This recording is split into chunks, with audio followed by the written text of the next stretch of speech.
That was done, from what I've read, with elite VDV paratroopers. I don't think that we should get involved. Really? We need to then, because I don't think we should risk a nuclear fucking war. Like, that's the risk. If all of a sudden that's being broken and we're not abiding by that, then that is going to set a really dangerous precedent, and we're going to fall back into a world that is... I don't see him necessarily being fucking desperate about holding on to the title of president. He's shown he doesn't need the title. I'm glad that Neymanen has a break from the Ukraine news to come on to the Lib Praxis Ukraine talk.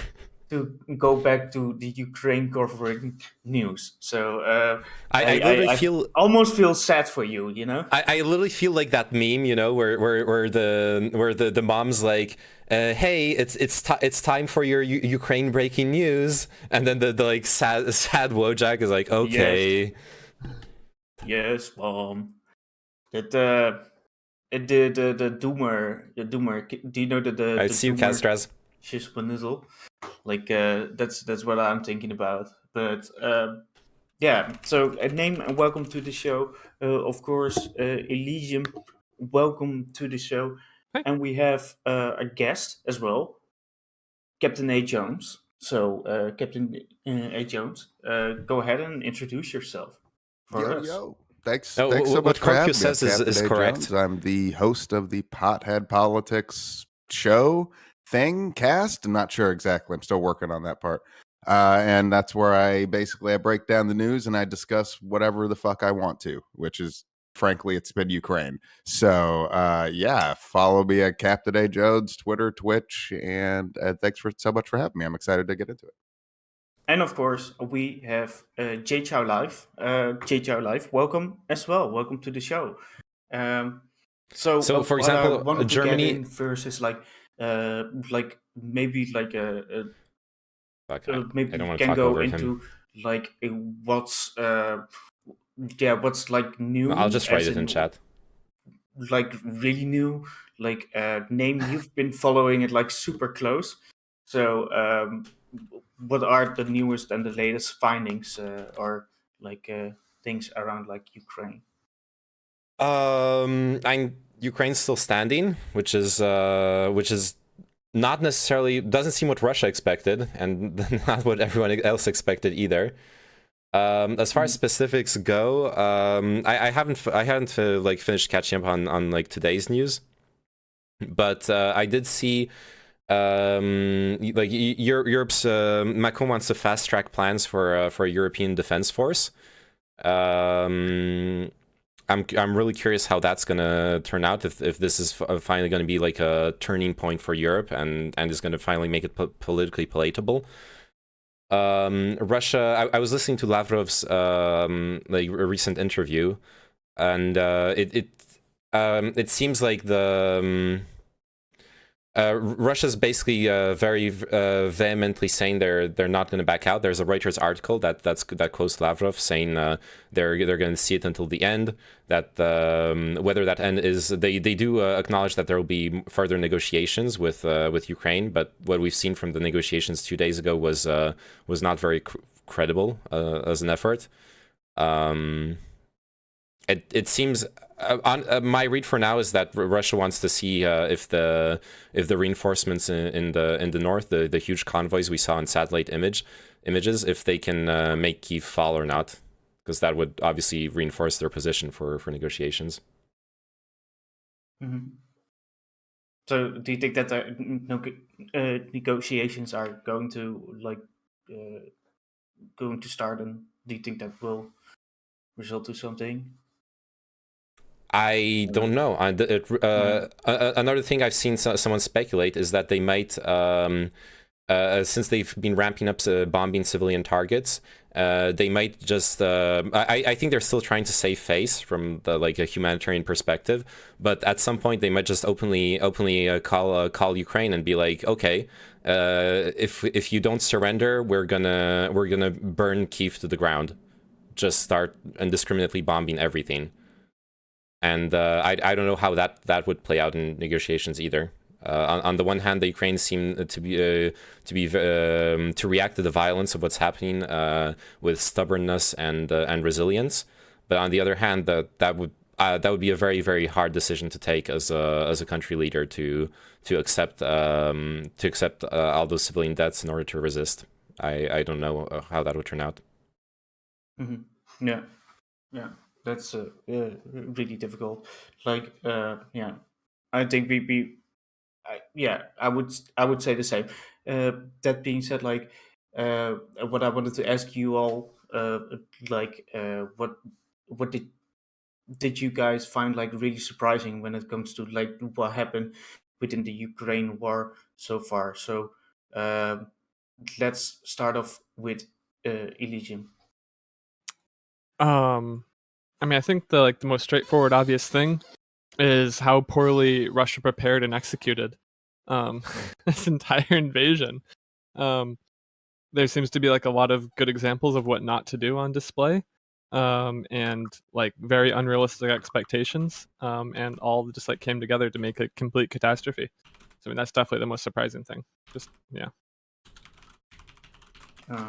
Yeah, and then let's go to JChao. I'm so surprised that they made it in the first place. I'm stuck on that. And the reason why is because it's very hard to imagine that anybody could, even if they want to achieve their goals, would take so much pain in order to do so. Like, it escapes my mind how dumb that can be.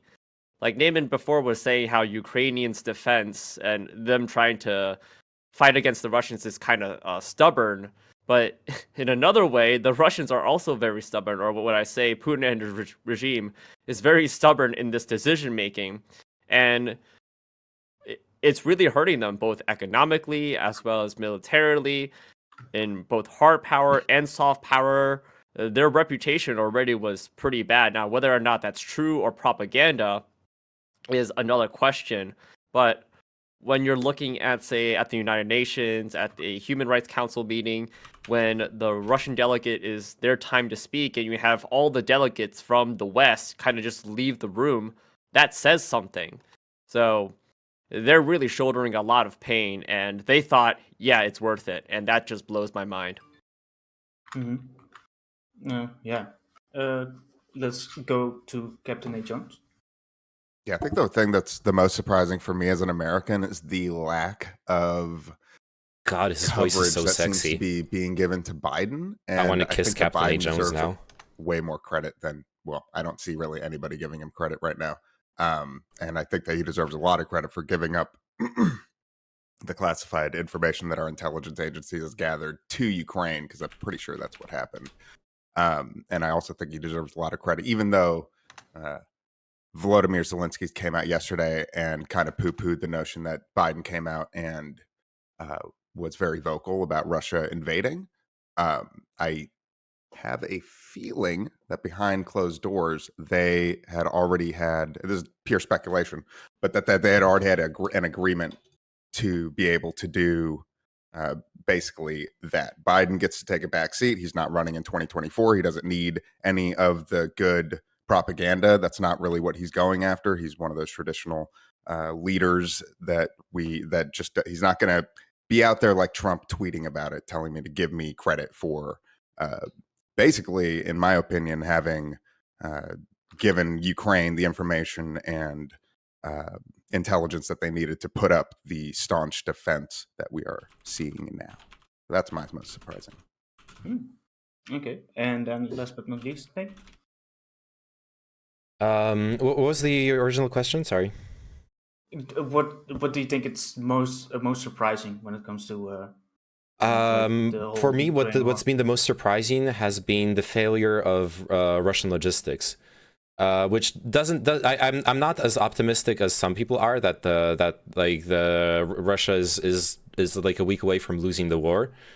Maybe they are. So if we believe the Rihoteras leak, then they actually are, as well as the recent leak of documents found abandoned by officers near Mariupol. There were according to those documents, the whole invasion plan was 15 days. So maybe the logistics were just poorly planned, but I still, like, no matter what, the convoys running out of gas, getting stuck in mud. I saw an interesting Twitter thread that analyzed that was able from photos to analyze the state of the wheels on the Russian military vehicles, and they basically came to the conclusion that even though they have all those vehicles, they just haven't been maintaining them properly. Doing basic boring stuff that soldiers have to do to keep the vehicles in working condition. It hasn't been done. That is very surprising. I think I personally, before all this happened, I saw Russia as a very, very important military power, and that seems to have they've taken a big blow in what's happened. I'm back. Okay. Fuck. Who's disconnecting me? Yeah, that was my fault. My bad, Chinchilla.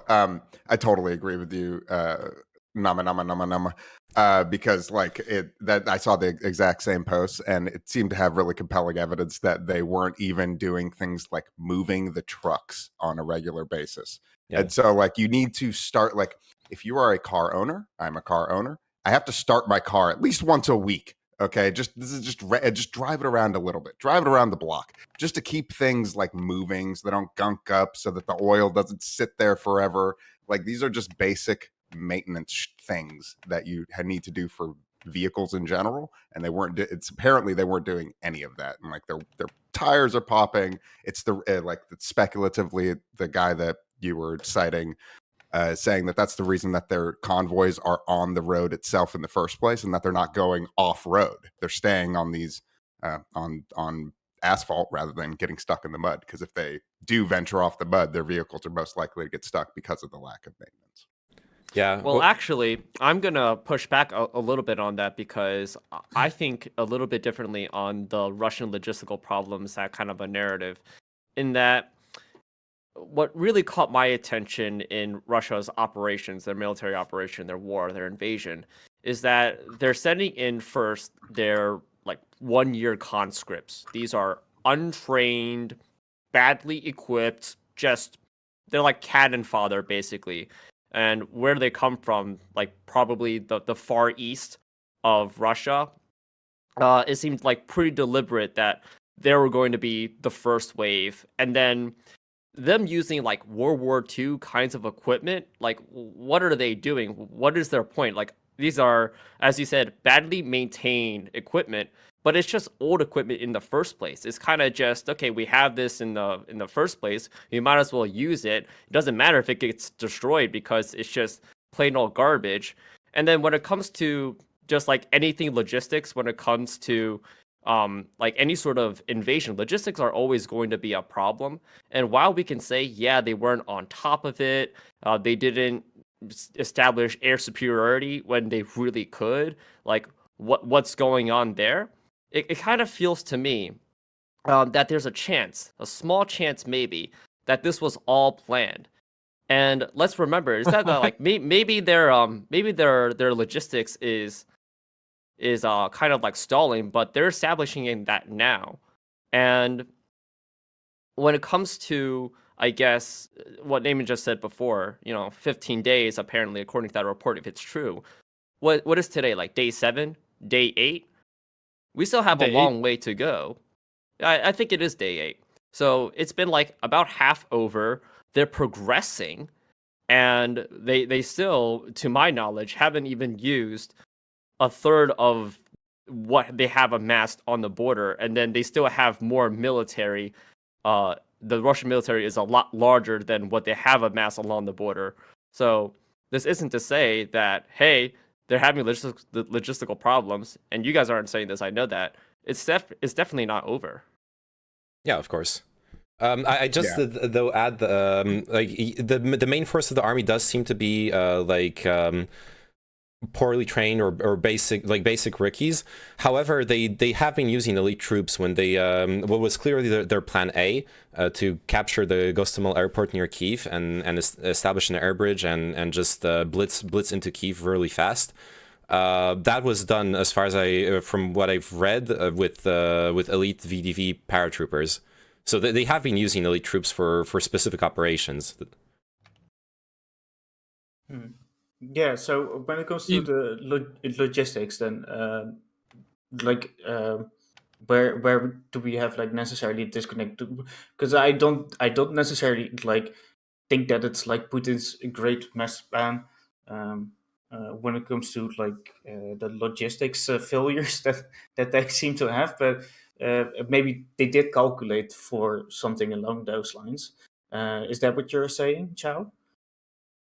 Well, we have to remember that when it comes to Russia's logistical problems, it's very hard for them to have to build rail from their border and then deeper into Ukraine. It gets even harder when you don't establish air superiority, and then you just have Ukrainian drones targeting the supply shipments that are needed in order to build those rail in the first place. And then it's also really difficult when you don't have ground troops protecting those kinds of convoys and other armaments and such as. But then we realized that, like, yeah, a lot of people are making fun that, haha, it's only been like the first couple of days and they've only reached the first 50 miles. That's pretty typical, I could masturbate. I would and say, I could be in of pain any sort and, of like, invasion. breathing, like spitting my lungs out. Again, as I said Thanks before, to I follow think Geek with it's Glasses. very easy to criticize the logistical problems, especially if you think it's been slow. But I also want to push back and say, yeah, this seems pretty normal to me, if anything else. I mean, I think like what really happened was that there was, and I think I tend to agree with basically I don't think anybody's really disagreeing right now. But I think that what really happened was that there was this plan. It was a blitzkrieg to take Kiev and the major cities within a couple of days. They had the logistics set up for that, and then they got completely stuffed. And they were not ready for plan B, which was to do this extended siege, kill a bunch of civilians, bomb the shit out of everything. And I think that's like the plan B that they really just didn't think was going to happen.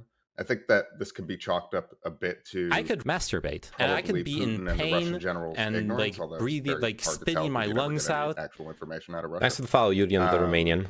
So, yeah, I think that's the main thing that's happening right now, and I think what we're seeing is the Russians switching into Plan B. And I definitely agree that this is not the end. This is just the beginning of a new phase in the war. Like after the failed blitzkrieg, now we're gonna see. I mean, Putin just said something on the lines of, "This is just the beginning of like what we're about to witness in this war." And just like I think Guten Abend, Julian. Ich spreche ein bisschen like Deutsch. I think there's a real possibility of a major city like Kyiv being targeted and not leveled, maybe literally, but bombed to shit. Okay, Ilisium. I guess we're kind of okay. Moving it just a tiny bit. How long do you guys think this conflict's gonna go on for? Where do you see the end state of this going on? Like, what kind of time frames are you guys thinking in? So I don't see it lasting. Well, highly speculative, obviously, but like I don't see it lasting longer than the 2024 election. I think that if Putin's going to drag this war out, it's going to be to see if Trump gets elected, and if he does get elected, then he now has an opportunity to do whatever the fuck his real plan is. But I honestly can't see it lasting. Wait, what does any of that mean? What is his real plan? That's a great question. I wouldn't have advised that he ever invaded in the first place, so it's really tough for me to say that. Like, I don't think personally that I would have thought that the risks of major sanctions would be worth Ukraine or even part of Ukraine, or port cities or Luhansk or the Donbass or anything. I don't think it was worth it at all. So it's really tough for me to get into Putin's mind. I mean, like, just like everybody on Sky News who they interview says, they say, look, it's impossible to get into Putin's mind and to understand what the fuck his Sure. motivations What were. what would to start Trump? this in the What would first that change? That's I don't understand. Well, Say so Trump's so president. so What's changing? Where would the during the State of the application be? Union, Biden tried to give himself some credit, although I really think it's pretty cringe when Biden tries to give himself credit. But Okay. he tried to give himself credit by saying, like, hey, look, for months before this happened, we were building a NATO coalition to stop this, to have sanctions ready so that we were all agreed on the things that we were going to do. That's something Trump would have never have done. Never, ever. NATO was a shell of its former self when Trump was in office. And I don't think. Sure. So Trump gets that's back in office. What's going to change from the Russian perspective? From the Russian perspective, I'm not Yeah, sure. okay. Well, I mean, because again, highly speculative. But if Trump gets back in office, then you set up the playing field to have it back where NATO is not a force that we take seriously anymore, or the United States supports. I Okay. mean, Trump was pulling troops away from the borders, et cetera. Like Trump was doing everything Putin wanted. Now we have leadership in the United States that is not going to acquiesce to Trump. So, like, I can speculate very hard on what Trump might do if he gets elected again. That would help Putin. But again, I wouldn't think that it's smart for Putin to stay in. I'm just speculating on why, if he does stay in Ukraine, how long it will be. 2 years to wait for Trump. If Trump gets reelected, then he has options. If he doesn't get reelected, then he doesn't. I honestly don't necessarily like understand that, because of the fact that it's like Ukraine versus Russia, and in the sense that he might be able to make some better compromises with like a favorable regime within the US. But that being said, like, I think mostly the issue here with Ukraine is that can he maintain it? Like, can he even hold the country? I think Does he those need to? I Yeah. think those two things are like, or that's way more important than like having like Trump in power. That's my So I was perspective. directly answering the question, how long? Mhm. Yeah, or, yeah, or sure. how long Mhm. Russia will be in there speculatively now that things are going the way that they're going. Because, like, again, the original plan was for the Ukrainian people not to hate Russia when they go in there. Putin had this idea that Russia, or that the Ukrainian people were not going to fight back.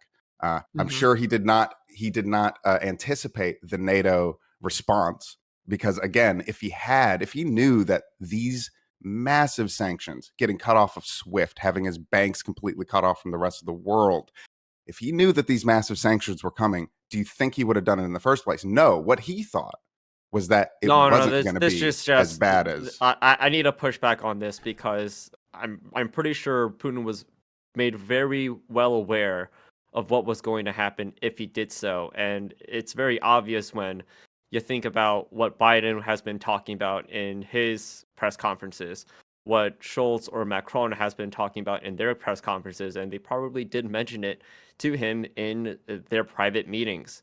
Putin, I would hope so, is not so isolated from the speeches and the threats that the West has made. I think, if anything, what he did miscalculate was the impact that these things would have. It's he probably maybe had some models that could show him what was going to be the effect. Maybe he underestimated and he didn't prepare well enough and whatnot. When you do look at what Russia has been doing economically in the time before going into the invasion, you see that they're shoring up a lot of assets, and they're shoring up a lot of currency, a lot of reserve currency, in order to offset something that might happen. This isn't the first time that Putin has had his economy damaged because of his actions. The Georgia War, we saw a dip in their currency value. When he invaded and annexed Crimea, the same thing. He was probably made very well aware of these actions. I don't probably think aware of he the was. I don't think he was possibilities. ignorant of them. I would like He's to definitely Yeah. aware of the possibility, but like the idea that everyone was united on even cutting Russia off of SWIFT before the invasion is like that was contentious at best. Yeah, Like the idea that they would all happen was not guaranteed, and especially the idea that a lot of the war chest that he was building up would be held, and now he can't access to it was definitely not planned for. And what we didn't know at the time is that he actually seemingly possibly has $170 billion of yuan that he still has as a possible war chest. So like there was just, and like remember when we were talking about SWIFT before we cut the Russians out of SWIFT, that was the nuclear option, and we did that shit like that was I was so surprised that we cut them off of SWIFT. That was, in my opinion, it is the nuclear option, and we did it.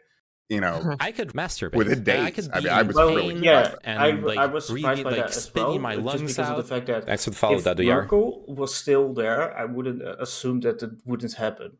Like same Merkel with Trump. Always, that's my point with Trump. With SWIFT and like That being said, name you wanted to get in. So. I wanted to say I think I agree with Chao on this one, especially when you look at the speed at which Russia announced a new gas pipeline to China. Those things don't happen within like 3 days of talks while you're busy with wartime. That I think that stuff was being prepared for. I'm absolutely certain that China is going to already discuss this with Russia, especially if the leak concerning China asking Russia to wait until after the Olympics to start the invasion is true. Then that means that the Chinese government, that Beijing was made aware of this, that they had been negotiating contingencies well within the planning of what's been happening. I think that's also why, for example, Lavrov says that he doesn't feel like Russia is isolated. They have China that they can still trade with. Like you said, they still have the yuans, even if it'll be hard to spend dollars and those other currencies. I'd also like to say, as far as the time, how long the invasion will last, I have no fucking clue. There's that U.S. military expert saying that it's going to be like in Afghanistan, last 10 to 20 years.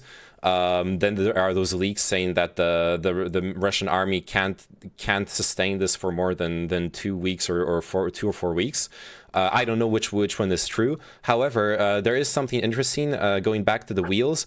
The terrain where the offensive that we see that are getting bogged down are those in the north that have to push through mud, whereas the offensive that is actually very successful for the Russian side, which is the Crimean one, is dealing with a different terrain, which with a much drier land. The coast is much more comfortable to drive on for those vehicles, and there is a very real danger within the coming days of if the Crimean offensive continues accomplishing strategic objectives day after day, that they simply pierce through the heart of Ukraine.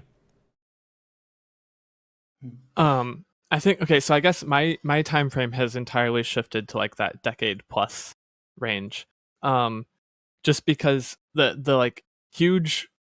Even if everything had went perfectly, the plan A, 15 days, is executed, this force entirely relies on the Ukrainian people accepting the Russian victory, either through a puppet government or through annexation or whatever control. And I think this immediate response has galvanized the Ukrainian public against that. And already to like the initial failure already shows that the Ukrainian people would never have accepted a Russian puppet government or been amicable to it. And so now you're in like an occupational mindset, and there's just no practical way for this force of like 300,000 people to occupy a country the size of Ukraine. And so there doesn't seem to be any are armed. Yeah, there doesn't seem to be any successful end state in sight for Russia. So this definitely feels like we are moving into the years, if not decades, until Russia or whenever Russia gives up for this to find some conclusion. Yeah, I completely agree with that, and that's why. But I, at the same time, I want to give Putin a little, like, I want to think that he's smarter than that, because, like, how many times in world history has that not worked? You know, like, especially like literally, guns were just being given out to people in the public. Like, holy fuck, this sounds. They're making Molotov cocktails. Yeah, this sounds like a terrible idea to stay there for any extended amount of time. Which is why, yeah, but like that's exactly why I think, going against what Elysium is saying, it kind of begs the question that is the end game a occupation? We have to ask ourselves, what does an occupation actually do for the Putin regime? And I really don't think it's necessary for the Russians to occupy Ukraine in order to actually achieve their interests. What interest can you achieve here? I think that they're trying to take the Donbass and the ports at this point. I think the original plan was to take all of Ukraine, but now that's completely failed. The people are against them. Now they're going to take what they can and hold on to the places that are actually friendly towards them, which are the Russian separatist areas. Yeah, so when I'm thinking about Russian interest in Ukraine, I'm thinking about their resources, such as the oil that's in the Crimea Black Sea area in the east, as well as in the west. You don't really need to occupy the entire, or like you don't need to keep the peace in Ukraine in order to protect those resources and get those transferred. And you could have a puppet regime, and the puppet regime could do everything political to the whim of Russia. But sure, there's going to be troubles in some towns or even in some cities, some insurgents here and there. You could either deal with them minimally or honestly kind of just ignore them. But we're not in a state where any Ukrainian population is going to accept the puppet government. What if there's just continual revolt against this? And You're talking about having again, they could revolt, but what is the revolt actually going to do? It might be, to me, the revolt might just be a minor nuisance. It's just something to deal with, but you don't need to keep I don't think you need to keep the peace in order for Russia to achieve its strategic interests in Ukraine. So to think that like their goal is to occupy when they really don't, and again, I'm making these assumptions myself, so I could be completely wrong here, but that's my gut feeling. I would really hope that, like, as what Captain A. Jones was saying before, that the Putin regime doesn't think that they could successfully occupy. Maybe they did in the beginning, if they expected that the Ukrainians were just going to throw their hands up and surrender, and they were just going to capitulate. Maybe they could have, but I would hope that, for the benefit of, hey, if you're a Russian and you're a Russian government official and you want your government to actually succeed, then to modify your plan into other ways. So what, they're always going to have an active front and just make a line in... No. Oh my God. That's the scary part, Elysium. I think that's what leads me to the conclusion where I think that there's a really high possibility that Putin literally just fucking flattens turns into Ukraine. Syria. Turns it into a fucking, like, a Stone Age country. Takes out the bridges, takes out the infrastructure, takes out the water. He's already cutting off people from water and electricity to get in these sieges of these major cities. That's the scary part, is that he literally turns this into... And that's what turns it into a continual conflict, though. And Russia can't sustain that. Well, I don't know if it would be a continual conflict, because then he retreats to so this is what he does. He levels Ukraine, the parts that are not friendly towards him. He then retreats back to areas like the Donbass, Luhansk, Donetsk, and the ports. These are more friendly areas to the Russians. It's where, like, the separatist rebellion that Putin fomented and funded is located. So, like, if he retreats back there, then at least he doesn't have to deal with an active rebellion and have to or like an active like what happened to the United States in Afghanistan and Iraq or whatever.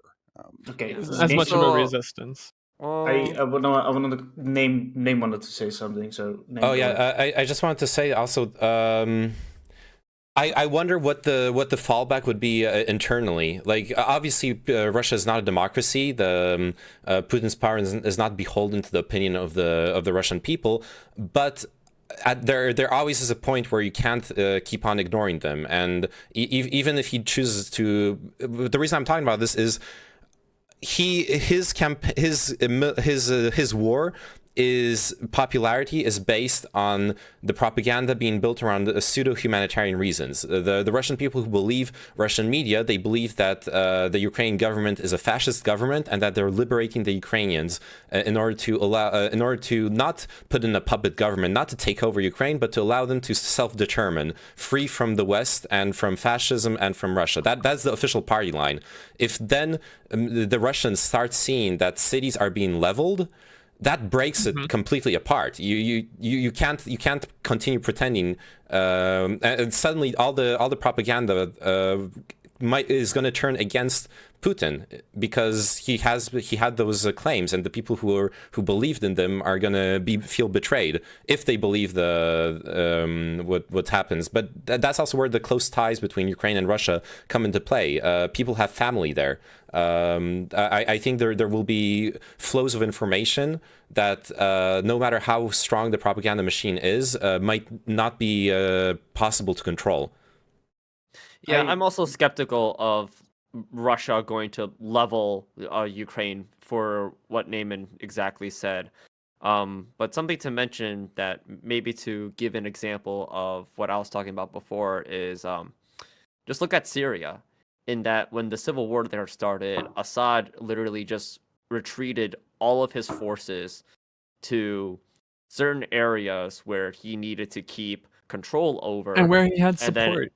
And then hold on, okay, and then every other place in Syria was basically free reign for ISIS to take over, or the Free Syrian Army, or this militant group and that militant group here and there.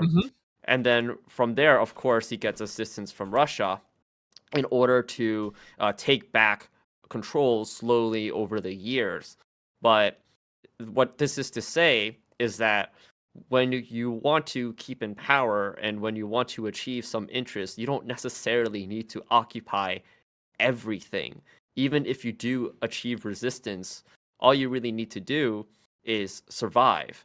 And that could totally happen in a situation like Ukraine, in which it totally can't right now, though, because you need some popular support Elysium, somewhere. that's we're But in the realm of speculation here. Is that he does have some he popular can't support do too. that right now because of the situation, but we're thinking about what may happen if we're going to be talking about timeframes and things like that. These are just theories and whatnot. Of course, he can't do that right now. That is such a stupid point to bring up. No, the general wait. The general idea is that you're gonna break the will of the people over like 10 years or 20 years even.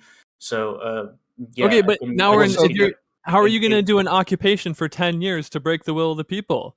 So it was just like JChao said. Like Putin does, and the Russians do have popular support in certain areas, Luhansk, Donetsk, and some of the southern regions with the ports that he's taken.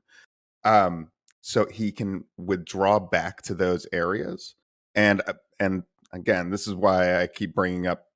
In terms of like, if I was a military strategist, if I was Putin right now, and my first plan just completely failed and backfired on me, and now I have this situation where I'm going to have, this popular uprising in Ukraine. So I do exactly what they did in Syria and what Assad did in Syria: pull back to the regions that you can occupy, that you're not going to have a big problem in terms of the civilians there. Luhansk, Donetsk, the ports that I just mentioned. And then, and this is again why I speculate that there's like a too high of a chance. I don't know. I wouldn't put a percentage on it that he's going to burn the bridges behind him as a strategy and basically fuck Ukraine on the way out. Okay, even if that happens, if you're pulling back to those limited areas, those tiny regions of Ukraine, you're leaving the vast majority of that country, now united again under their government, funded and armed by a myriad of countries to come after those regions. You think that's going to be I don't think Ukraine border? I don't think Ukraine has the ability to put on an attack. I think not on its own. Only, but we're not going to get. But NATO's not going to. It's not. NATO's never going to put troops in Ukraine, obviously, but it is going to give them weapons. Individual nations are giving them weapons and military technology. But I don't think that. I think I think that this will give Ukraine the ability to defend themselves, but it will not give Ukraine the ability to go on the attack against a Russian defensive emplacement in these regions that they pull back to. Okay, so the long-term In solution this is to have a theory, permanent... again, this is speculative. We're Yeah, speculating obviously. at this point. Okay, so we have our respective permanent frontline militarized zone that you're going to make a defensive And line Ukraine turns against. into the 1984, where it's like where we fight over these certain regions. Ukraine becomes this battlefront where the world's the nations of the world are going at it. It's Afghanistan all over again. Where the But United it's States not is like giving them Afghanistan at all, javelins because the Taliban aren't flying drones at military bases. If they were So doing I that, agree. Afghanistan's It's not more sustainable. advanced.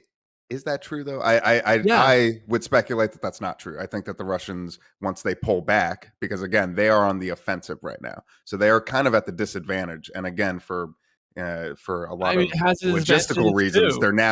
they're now really on the back foot, and that's why they've switched to the strategy of sieging rather than attempting to occupy the cities, because that's completely failed. But if you Of give another military safe haven for command and control, for air bases, for long range bombardment, all these things that you need stability for that they don't have but you're right assuming now, that Russia, you're assuming that Russia won't continue to launch their missiles and use their and air if you have force safe and haven, bombs. Ukraine can have air defense. But Ukraine's not going to be able to launch their fighters out of Poland. They have to launch them out of Ukraine, and Ukraine And if you is under back attack out by of Russia. Ukraine, then you can't stop that anymore. That's not true at all. That's what long-range weapons are for. You could launch these weapons from your own side to attack Elysium, Ukraine. I'm going to challenge you. To conquest. Okay, I want to let Chao in. So, Elysium, I want to challenge you on maybe the hypothetical that you think is going to happen that I think is actually unlikely going to happen. I think we could all agree that a part of Russia's win conditions is to, 1, decapitate the government, and 2, decapitate the military. And I think them doing those two things is going to be quite easy. Actually, I won't say easy. I just said I won't say easy. I'm going to take that back. It was wrong choice of words. Cool. Oh my gosh. Okay. Let Chao speak. Okay. I think it is likely that they're going to succeed in that. That's just my gut feeling. Looking at the situation, looking at their military capabilities, and comparing that to Ukraine, even if they are able to get funding and supplies from the outside, that seems to be, I won't say inevitable, but likely. It's within the realm of possibility. How come they haven't achieved that yet in any regard? Okay, see, the word that's doing that really well, that's carrying that statement, is yet. Okay, so of course I just said the realm of possibility. Elysium, I think you're having a really tough time thinking that today is the last day of the war when it's not. Definitely not. I'm saying that is obviously an objective. So that's a clear objective. So it's very obvious. So it's very obvious week. that when you say the word, when you make the statement, why haven't they achieved that yet? Then it's very stupid. Sure. Okay, let me rephrase that. Why, after having that being a major objective for a week, have they made no progress on it? Do you think they're going to start making progress on it? If I were to rationalize that, I think I mentioned this before, but I'm going to elaborate more, is that their plan was to first conduct psychological warfare instead of actually doing the blitzkrieg faithfully. So a lot of people are using the word blitzkrieg, but I think that is reducing down Russia's military strategy. They were for sure doing a blitzkrieg, but not for the sake of what it's actually supposed to do. Blitzkrieg is supposed to take land very fast, very quickly, but they weren't doing it for land acquisition at all. What I think they were trying to do was to scare the Ukrainian population, scare the Ukrainian government, even scare the Ukrainian military, so that they could just fall apart and they could just take over. And just give up, surrender. Exactly, and just give up and surrender. I don't think they were taking that very seriously. If they actually want to do a blitzkrieg, because of what I just said, they were using World War II equipment. They were sending in 1-year conscripts. They were they were not even like protecting everything. It was more of like a military show rather than actually Yep. anything So their military that we were expectation that actually Ukraine thinking. was going to fall over again, like Ex- Crimea, didn't happen. Cool. We definitely agree. Yes. Okay. Yeah. That's exactly what I was going to go to. Is that the reason why they failed is because not because of their strategy. Well, yes, it's because of their strategy. They weren't Yeah. able to achieve their objectives, not because of anything that they could control, but because they miscalculated on the response from Ukraine as well as from the rest of the world. And then like that's probably how I will rationalize why they haven't been able to do the things that they wanted to do. Okay, I wanted to ask something because we slightly touched on this, like the so-called win conditions for Russia. So we currently see that Russia has seen some like massive pushback from Ukraine that they didn't expect. At least that's my opinion. Um, so that being said, like what would be like the general like win conditions that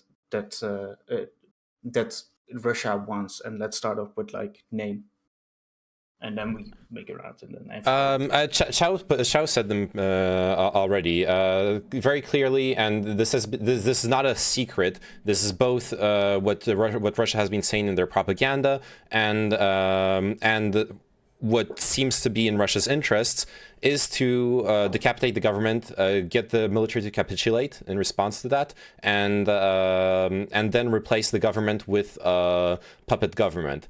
Some of the evidence for that is like where Chao was pushing back is the term blitzkrieg, but I'll keep using it simply because of the like power drops and advances on the capital and on key cities, for example. Even if the goal was more like a psychological one, the goal was still to end the war very, very fast, which etymologically is what blitzkrieg means. Also, what, for example, the fact that they waited until the army really got bogged down on several fronts which was only a matter of several days, but they still waited a bit to really start getting into the artillery strikes on cities, the indiscriminate bombing. That, I think what that shows is that they wanted to keep the infrastructure intact. They wanted to roll through the cities, do the like Chao was saying, the military parade. Look at us, we're here. This is ours now. Give up. You stand no chance. And that way, the puppet government has a country to rule over. What's happening now is kind of off the plan, but the objectives are still going to be the same.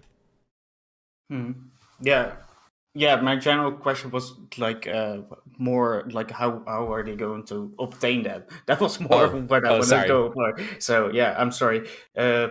So you can answer that, and then okay, how are they going to obtain that? Well, right now they've been reinforcing really strongly the Kyiv front, so they obviously believe that capturing the capital is which makes sense, that capturing the capital is the first step in achieving those objectives. If that fails, the plan B, in my opinion, is the Crimean front that has been successful, pushing up north along the Dnieper River and encircling Kyiv, cutting it off from resupplying, cutting it off from the Western Ukrainian logistics, basically, where Western countries have been sending weapons and ammunition and all that stuff. Mm-hmm. Okay. And then I guess if Kyiv falls and they don't surrender, keep on going. Yeah. Yeah. So let's go to Elysium. I guess my biggest contention is I don't think there are realistic win conditions for Russia right now. There only seems to be one, and it's to keep Crimea and fall back. That seems to be the most realistic win condition, is to keep your former annexation. The idea that Ukraine will accept a puppet government seems just as miscalculated as thinking Ukraine wasn't going to put up any resistance in the initial invasion. That'd be my thought. Okay, and then let's go to JChao. I'm just gonna add something to what Naaman said, in that a part of them achieving their win condition is to get as many people out of Ukraine as possible. So right now, this morning, it was stated that 1 million people have become refugees from the Ukraine crisis. And I think that's actually great for Russia because that's less people that you have to occupy. And the more that leave, the easier it is that you're going to the easier it is for you to actually I guess like face less resistance and what so. These are just civilians, but this is also going to maybe even weaken the countries that are accepting these refugees because that's going to be at a high cost. Looking at you, Poland, you not accepting refugees of other people, but then taking the majority from Ukraine, and not thinking about the arguments of, oh, my economics and whatnot. Let's see how that goes around and whatnot. So the longer that this actually prolongs and the more people that leave, the easier it is that's going to be for Russia. And the example that I'm going to fall back in order to kind of be the historical example to show this again is Syria, in that Assad, along with the help of the Russians, caused a lot of a Syrian exodus out of the country, and what remained were the fighters. And then once you kind of deal with the fighters, when you have a superior military, especially because if you're going to be getting funds from Russia or Russia's help, then taking control back of the country seems to be fairly easy. Or easier. Okay, let's go to Jones. Yeah, so I think that Russia's win state now, because obviously their plan A completely failed, is that their win state is to prolong this for as long as possible to get it out of the public's attention. Right now it's in the 24-hour news cycle and people are paying attention to it. But we have become, as a world, and I think especially as the United States, we've become accustomed to way too much death. 2,000 people are still dying every single day from COVID, and we don't give a flying fuck. So I think that this is just going to become more numbers for us, and we're just going to kind of forget about it in the next couple weeks. And so when Russia ramps up and starts killing more and more and more people, whether they take Kyiv or not, we're just going to ignore it. And so ultimately this leaves open the possibility for them to team up with China, and all the oil that is in backlog that they're having a hard time selling right now, et cetera, all the sanctions, they're going to be able to get around it and work with other countries whose morals don't align with what we would consider, the Western whatever. So again, that's I feel that's like ultimately what I think the win state is. Sure, I think it's a huge miscalculation again still, though, because Russia definitely wants to frame it as if this is going to be very passing, but even if it is less in the public eye, that's not going to mean that governments themselves still don't care about it. People might forget about it, but like it's not like these sanctions are going to go away. I completely agree with you. I think, look, my opinion is that that's just what I think Russia's win state is. You know what I mean? But my opinion of it is that Putin's fucking severely miscalculated. And I do not think that the United States and the world is going to accept China just letting them do whatever the fuck they want with the markets and letting them dump their oil, etc. I think that he's badly miscalculated this, and I don't really see any good options for him. If he wants these sanctions lifted, the only way he can do that is to completely withdraw from Ukraine and the regions. Okay, so then we're hitting back to this problem where if we have two conflicting objectives, prolonging this conflict leads to prolonged sanctions, and anything that is a successful campaign needs a long time. I feel like these two things are in major conflict, because even if you can offload your oil to China, which is questionable itself, but probable, even if your government is making money from its oil, that might support a government budget. But the vast majority of your populace are not oil workers. They're not in the energy industry. They don't have any. I don't know. I agree with you. I agree with all the things you're saying right now. I have no idea how he's going to possibly put up with the amount of pressure that the economy is about to take. Like, we haven't even seen their stock market open yet. We have no idea what the fuck the damage actually is. He's not allowing it to be seen yet. And so I totally agree. This is a fucking complete disaster for the Russian economy. And they could drag the rest of the world down if they go into a depression. But, anyway, I hope So, not. so any long-term effect here is going to be economically devastating to Russia and unsustainable, especially as more and more businesses start to close and we see unemployment start to skyrocket in Russia. That's where you're going to have insane effects from stuff like this. And Russia's not prepared for that. They don't have the budget to handle it. There's no sustainability to this war, which is why I say there's no realistic win condition besides somehow retaining Crimea when you pull out.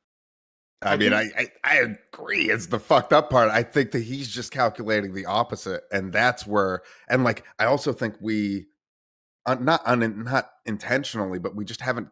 There's no out for him that makes him look strong. Still, Absolutely, he yeah. can't look strong by pulling out, and so he's never going to pull out. Which then leads me to believe he's going to level Ukraine because he needs to. He needs to get rid of the threat. The constant threat. He's going to take out all their airfields, all their military installations, everything that they fucking had that made them a threat. He can take it out with the weapons that he has now without going in with ground forces. I just want to say, like, I think that one thing also matters is like the proximity to the European Union. If people are, if 40 million people are basically over the years being displaced into like the European Union, that will anger a lot of people as well because immigrants, Europeans are fucking racist. But we're thinking time's on our side.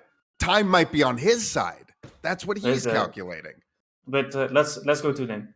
Yeah, there was a question I wanted to ask everyone here, and Captain Jones, you kind of already answered it from your perspective. I think that, especially when dealing with a state with nuclear power, with the mutually assured destruction capabilities, no matter how opposed we may be against that state, we have to always think of leaving them a way out in any confrontation. In this case, even just from a humanitarian point of view, I've been racking my brain over the past couple days. Like, what would be, what can Ukraine, what can the West put on the negotiation table that is okay to compromise on from our perspective, but would allow Putin to take his army out while saving face. And I think that's a really, really important question that all our leaders have to be thinking about now, like how to attain peace, because that's the only path to peace at this point, I think. So I the same exact question I've been thinking about. I have no fucking answer for it. I have no answer for it, that leads me to the bad conclusions. Okay, in that case, I have two answers. Ilisium, you have an answer. Yeah, So, I think there's only two real carrots you can offer. One is reintegration back into Western markets and international trade. And as time goes on, that's going to look like more and more of a carrot. And I think the other thing you could offer is some form of mutual defense. This has been like tossed around before in talking about NATO shit forever, but like in some degree, you have to give. If you can make some sort of mutual defense pact that gets at least the security concerns of Russia that they always apparently insanely hyperfixated on, that could be something to work in. Okay, and let's go to Chao. Yeah, I'm on Naaman on this side. It's really difficult, and I think something to consider as to like why it's so difficult. Maybe it's one way we could think about how to actually achieve a solution, is that the West has won the culture war. We have successfully labeled, whether it's right or wrong, whether it's true or not, that Putin is a evil dictator hell-bent on destroying the entire world and is irrational, erratic, and is trigger happy to press on the nuclear button and whatnot. And this makes it really difficult for even like the leaders as well as the populace to think about any sort of solution that would accomplish what Naaman said, which is achieve peace as well as save face from both sides. If we give Putin what he wants, then it's a loss for us. Everybody's going to be like, oh, we're capitulating. This is appeasement and whatnot. Western leaders don't want that. And if we just give them the carrot of, hey, integrate back into the liberal trade agreements as well as even like collective security, yeah, I guess these are carrots, but I think to the Russians, to Putin, these aren't going to achieve what he would want, which is to save face. This makes it really difficult to think about any sort of agreement, which makes me want to hark back to, well, what could we have done before? Obviously, we've already crossed the bridge. Not only that, we've burned the bridge. Our swords are drawn out, and there's blood on our blades. It's way too late to even like consider the practicality of what we could have done before. But yeah, it just makes me think about these. I guess the alternative realities, making different decisions, having different perspectives, and maybe just like preventing this before it even became about. That's probably the best solution to any crisis. Is just to have no crisis. Okay, yeah, let's go Such a to non-answer, I know. yeah, let's go to Dame. Yeah, I agree with Chao that, well, the problem with, obviously the sanctions have to be on the negotiation table. That's obvious. But as far as perception goes, the problem with thinking that that's enough is that it's just a return to status quo. From the Russian perspective, since they are justified, the sanctions are unfair, so removing the sanctions is just making things fair. Saving face would have to be a lot more. One of the you don't get to save face when you invade another country. I'm sorry. Yeah, but well, yes, no, So it's just going to be perpetual war. That's like, the problem. if you actually want, well, because then you don't agree with my statement that we have to find a way to give him the save face. No, yeah. Okay, Not in that. Yeah, that see, type of frame. that's a problem. I think, like, look, as much as I fucking hate Putin, I think he's fucking awful for what he's doing. I think obviously this war is completely unjustified, yada yada yada. But like, holy shit, in terms of the realpolitik, if we don't give him a way to save face, then this never ends. I don't, or not never ends. I shouldn't say that. It does end. But it does end it when ends, members of the Russian government depose Putin. Absolutely. I think that's sure. I think I would place my money on that not happening, and instead happening is we see a 21st century genocide in Ukraine. So I wanna get into like the thing that we kind of touched on, like what would happen within Russia given that the sanctions are that tough and that strict. Do you guys think that there is going to be like a regime being toppled or something? Because that's what Elysium is alluding to. So Elysium, go ahead, and then people can just respond. I think, as sad as it is to say, the apparatus of propaganda in Russia is so widespread and so controlling that you will never see the populace be able to rise up against the government. If you speak Russian and all you have is access to Russian media, there's no opportunity for you to have a sane concept of the world as we would define sane. So I don't think any change of government or change of structure is going to be able to come from like a popular uprising very much. I think it's definitely going to have to come from within the ranks of government, people seeing just how ludicrous this is, just how poor of a position is, and that the only off ramp being to change Putin's position in power. Okay, so you do believe that there is like a possibility for like a palace coup. That's where you're. Yep. Yeah. Okay. I don't think it's be a popular uprising. I think it'll have to come from other members of government. Okay. Who wants to? Yeah, I guess I just don't. Unfortunately, I wish that I believed that were possible, but I don't see. I just don't see it. I don't see any second person in Russia who could possibly fill Putin's shoes at this point, and I also don't really. I guess I'm just not that optimistic on the chances that, like you were just saying, because I completely agree with what you said about the Russian people who speak Russian not being able to in Russia not being able to consume media outside of what they're being fed, which is propaganda. Mm-hmm. And so they have no opportunity to make up their own mind about the world and actually see how Putin's a fucking awful person and is not good. Okay. Hot take. Name?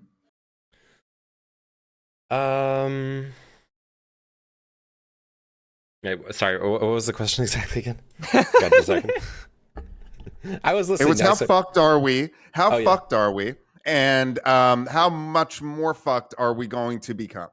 Oh no, Okay, yeah, it was yeah, the that's- government. What do we do? It was about the government, sure.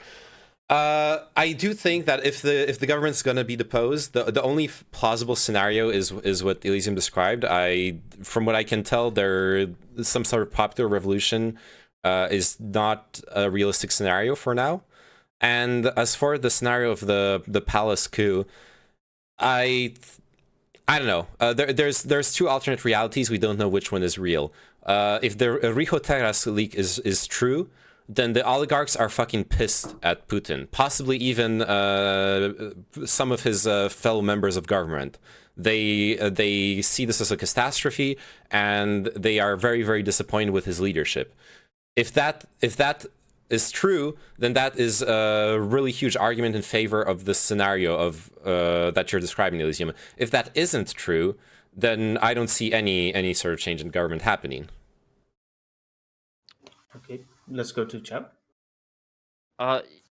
Yeah, so maybe we could reduce down to 3 options, 2 of which were already mentioned: palace coup, people's coup. The third one we didn't mention is a military coup. I'm just throwing this out there. I have no idea of like the possibility of each, but the likeliness of there to actually be a successful coup is not really to just like put all of our apples into one basket, nor to even think about one over the other. But there are also combinations of them. So if there's a people's coup along with a military coup, then the chances increases. If there's a combination of the other two, then chances increases as well. And that's probably what we ought to be looking for, is that like maybe a people's coup by itself isn't what is necessary, but it might be enough to push maybe some opportunists within Putin's inner circle in order to do something, of course. And they're going to be seeing, well, like if you're going to be in Putin's inner circle, if I were to do something as drastic as making Putin disappear like he does to other people, and then I all of a sudden just like take his place, will the people actually support me? Will I be able to control the situation? If they think no, then it's a bad opportunity. If they think yes, then awesome. They might just be pushed over the edge to make that decision. When it comes though to something coming from the inner circle, if I am correct on this, what Putin usually does with his inner circle is if there's anybody who is disloyal, they disappear and they get replaced by another person. And I think this is generally the case with these types of regimes in which they rely a singular power, a state leader relies on other rich like warlords or oligarchs, for Russia's case, for their support and whatnot. But then Putin does have not just his inner circle that he has to rely on, but also his own security apparatus, his spies, his bodyguards, and whatnot. And from some interviews that I've watched, because it just popped up on my YouTube feed, paid by the Russian media. Putin has a what he calls a really good security around him, and that's definitely going to be a challenge. You know, you can't just like walk up to the guy, shoot him in the head, and then be like, okay, you know, fun and roses. This was totally peaceful, and it also I think it's also a myth that if Putin were to be replaced, either peacefully or violently, we shouldn't assume that the person to take his place is going to be any better or any worse. It's a coin flip. It could be anybody, but I want to say most likely, at least when it comes to the culture of power in that country, historically, it has always been a bad person is going to be replaced by a bad person. I definitely disagree with that. But that doesn't matter. It's getting into there is one thing we can confidently say about any change of regime that would happen in Russia, though. It would end the Ukrainian conflict. That's I don't also know. that could also be debated. But I think like what I wanted to say, like the reason why I genuinely don't think there is going to be a coup, because of the people that they call it the KGB gang or the oligarchs or whatever they want to call it, those people got in power because of Putin. So also remember that Putin is like of the nice age of 69 right now. So that being said, like how long do you think that Putin can be in power? Maybe they say at a certain point, it's like really like, Putin, maybe you're too old for this job. Maybe let somebody else do it. And in a friendly manner, right? So You think and so- Putin's gonna, in a friendly manner, say, "Hey, actually, go fuck yourself." I think I'm gonna stay in power until the day I die. Actually, if all the oligarchs are going to say that, then it's probably at some point it's probably going to happen. But that being said, like I just generally don't think that like a coup is on the table because of the fact that the people that are in power because of Putin. But Chao, you wanted to say something? Yeah, because you sparked something in my mind, which is actually something that might satisfy Naaman's question, at least from my own perspective. One way that both sides could save face is if we offer Putin and maybe even his cronies, if necessary, amnesty. If we tell him, hey, voluntarily step down, we'll create the narrative that like you died, you disappeared, or whatnot, you got replaced, something happened, but in secret, in reality, we ship you off to a private island and What you are live out the you rest of your saying? life. these are No, great we- movie we- ideas. I have to we- say. Wait, hold on. We got a Napoleon him. We're gonna ship him to Elba or something. Sure. Okay. Absolutely. But like I thought this was crazy at first when I heard of it. Because I first heard of this in class, in my failed states class. This is like one of the ways to get a dictator who has no reason to let go of power, because every single alternative that is like conventional, that would save face, that will like even like satisfy even Elysium, is that like, yeah, step down, let go of everything, and we'll provide you that stuff. We'll provide you an equivalent comfort of life if you just went away. I don't think people that are in these positions, or maybe more specifically Putin, are willing to accept them like that. I don't think they're happy with their comfort. If they're like, backed that's into not a what- corner, if they're backed into a corner to the point where their only option, they believe, is their death or protection and amnesty, then that's at least the logic. But Sure. I don't think Putin thinks he's gonna die, I though. thought the yeah, problem he'll- from you he'll is tank that his like you would rather want this guy to die. No, what the fuck? When Whoa, I said in he's gonna die- Roblox, geesh. Oh, just kidding. No, I never was like, we need to execute Putin directly. When did sorry, when I said we don't want to offer them I forget what the term, like, but like what would Amnesty? make them, no, not amnesty, what Save would make face? them acceptable, or terms that would let him save face in his own country. It wasn't mean like that he has to die. It means he's not going to come out of this with a win to the Russian public. He's not going to be able to spin maybe Well, you could yeah, well, spin he's stuff at like, the age, well, like what Chinchilla was saying before, he's at the age of retirement. Maybe he's done doing the things that he's wanted to do. And I've seen this nothing is, from like, a Putin that great suggests he feels anything like this. I think Putin solidly, from my understanding, believes in the resurgence of the USSR, believes in like rebuilding the Soviet bloc. That is what my understanding of his purpose in life Of course, is. because you obviously have delved into Putin's mind and you know everything behind closed doors Well, and what's under That's the why table. I tried to qualify it with I believe. Yeah. Yeah, Obviously, well, I don't think anyone's gonna know I Putin. think that's the problem, though, is that all Okay. your beliefs are based on what you see, and that Sure. in itself is already skewing your beliefs to be like not considering a You know what? lot of Okay, I'm sorry. factors. You're right. And like, I don't mind the idea if we can say, hey Putin, you can go live on private island for the rest of your life if you fuck off from Russia and end the war before you leave, and he accepts that, I'd be very happy. and I'm like, just gonna say it like this: from everything that I've read about Putin, I would definitely put money on that he would say, "Actually, no, I am willing to die." That well, I think I the am problem is willing to that die, what are actually. you reading, Captain A. Jones? What are you reading that makes you think his main goal in much. life isn't to bring back the USSR, Chao? Okay, Just give me any And reason. And I think that he would put his life so on that. somebody is having his hand up for like 10 minutes. Yeah, I just wanted to, one of the things earlier that were said, I think it's you, Jones, who said it. I disagree with this idea that Putin, for example, is gonna wouldn't be willing to step down. We've already seen him take the role of the power behind the scenes. When Medvedev took power in his name, obviously Putin was still extremely influential. I think he got the point prime minister, if I recall correctly.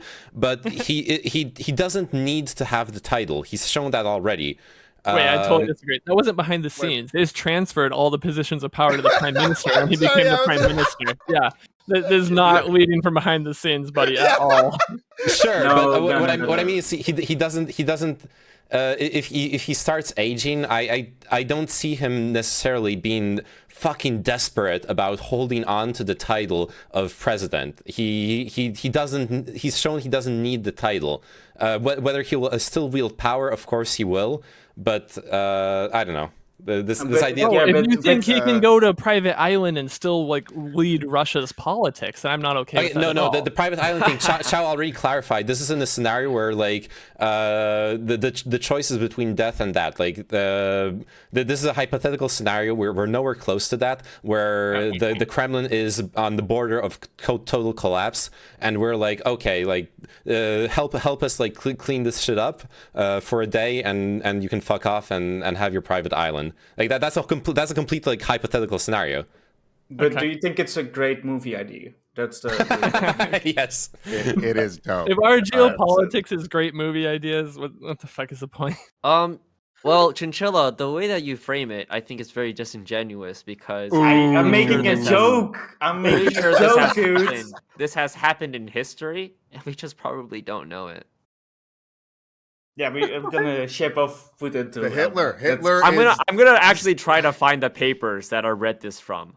Or maybe this was just like an idea my professor just brought up in the middle of class. It's like, yeah, let's consider amnesty to this dictator. It's like, wow, that's actually. I mean, like, I thought that was crazy because like these guys are heinous. I want them in court. I want them to be punished for their crimes and whatnot. But then, if it really takes offering amnesty, offering them to be to basically be like, hey, you've done crazy shit, but we just want you out. Okay, we just want to stop this.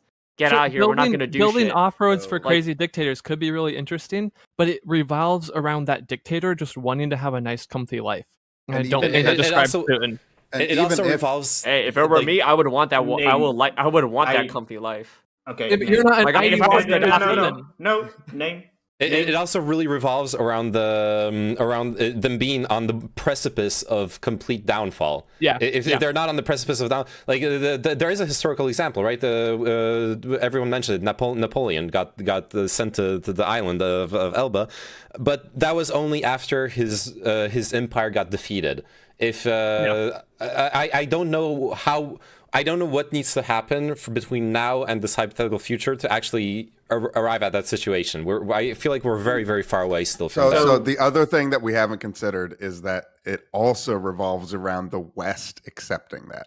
That's something that I don't think we would accept. I wouldn't accept that shit. I would accept that. And the West would be way more amicable. I would love that. If it saves Russian lives, if it saves human lives in general, I would love that as a solution. I would have no problem with the that. West would be so happy. I want a clarifying stuff. question. Yeah, I want to ask you a question. What do you mean the West? Do you mean the government or do you mean the people?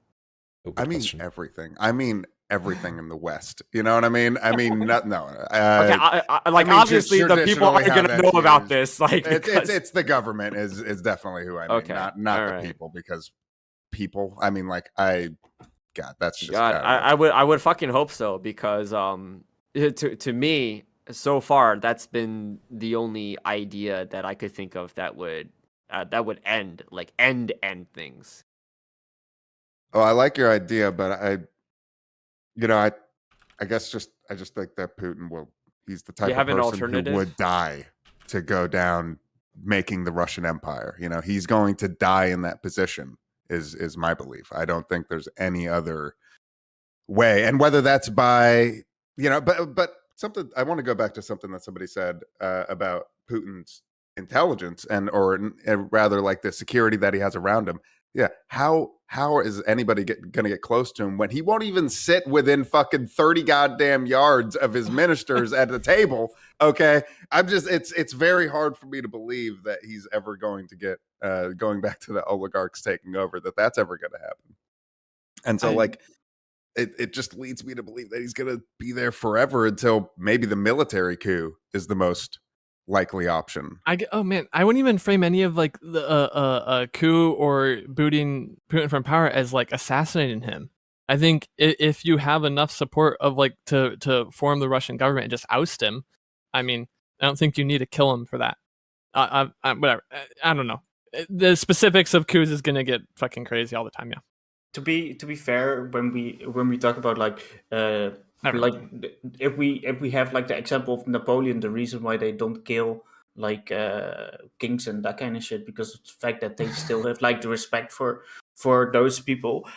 If I was the new president of Russia and I know that this motherfucker called Putin is still in my country, and I just ousted him out of his office, like I would be scared, I would be scared that I would be attacked. So I would make sure that Putin disappears then, right? Yeah, right. Because I'm the new bad guy. You know, Okay.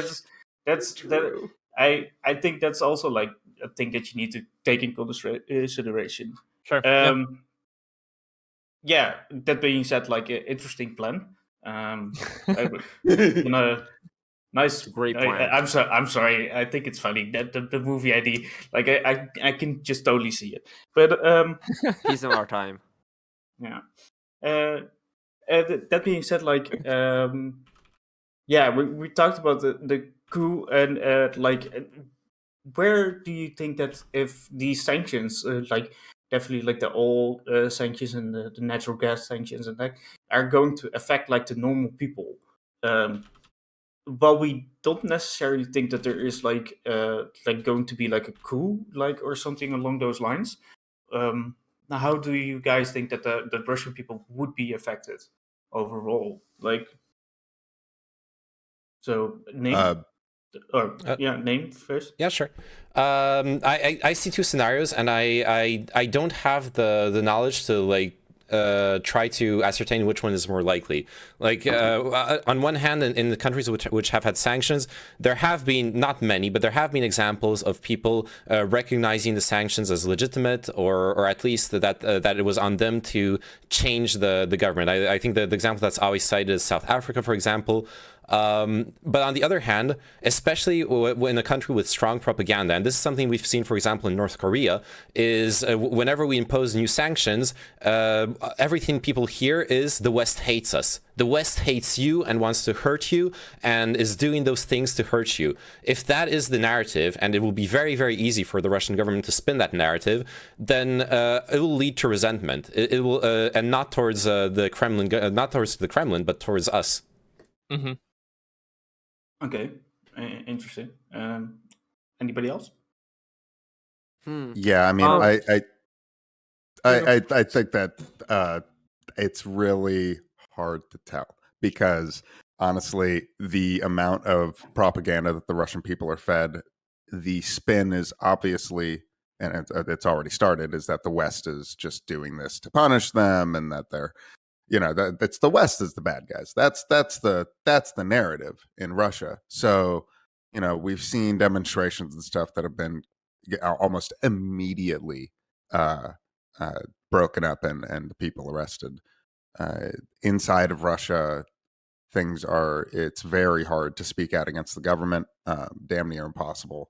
So like, I really don't see the people being able to do anything.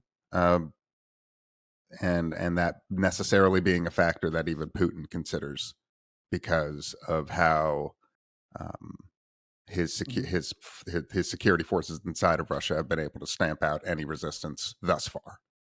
Okay, Chao. Pretty much agree with the previous two speakers. Something to add though is maybe not like their reaction, but what is Russia's economy going to look like now that they've been sanctioned off by, which so far to my knowledge, it's kind of just been the West. China still hasn't put any sanctions. I saw that this morning that they're not considering any sanctions on Russia. So there's that avenue. It seems to be that Russia is going to have a bad economy until it could reorganize it. This isn't to say that everything is going to be reorganized just like, one to one, just easy, just switch everything from the West and just put China on it. China. Within the country, it probably still has to operate more on a pariah than it was before and be more self-sustaining.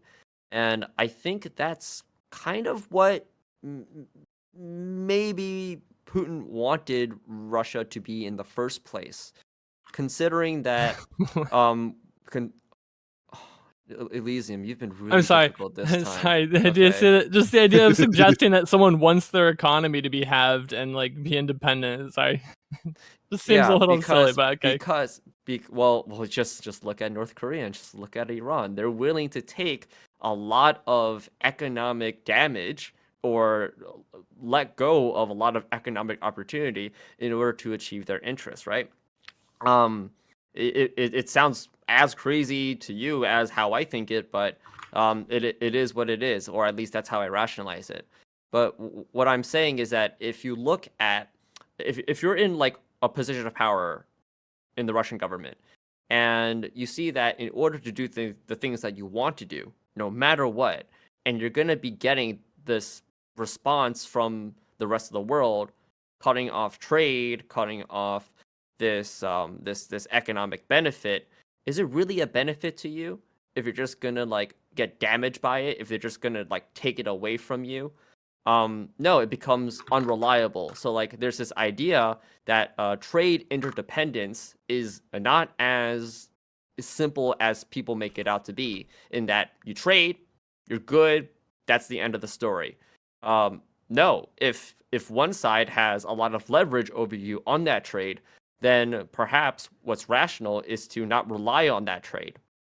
And I think from the Russian perspective, if you look at what we've done to them in 2008, 2014, and for other time periods, then yeah, the Russians has probably considered that it may not be actually good for us to be a part of this trade interdependence if doing the things what we want to do is at the cost of, well, trade interdependence. It's kind of like the argument of they want to rip off the Band-Aid and they want to start anew where they are. And the organization that they do have, which is kind of like the ugly cousin of the EU, is the Eurasian Economic Union. It's the EAEU, something like that.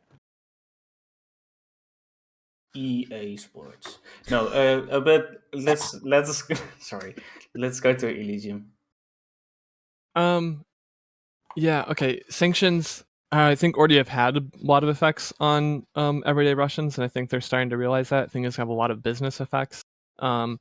If oil and gas sanctions come in ever, if Germany and Europe can find short-term solutions, and even America would have to find long-term solutions if something like that was going to happen, I mean, that would be devastating. Even if China was willing to purchase energy from Russia, it would take a while to get that infrastructure up. It would be a huge mess on top of everything else. But even if that doesn't happen, the already vast majority of businesses are already going to be affected by this, are continually going to be affected by this for payroll and stuff. And a lot of them are just going to close down. A lot of foreign businesses are going to move out of Russia. And in the long term, it's going to be probably, I mean, it's going to be, we already know it's going to be devastating. Even if just what's now is the only thing that happens, it'll be devastating to the Russian economy.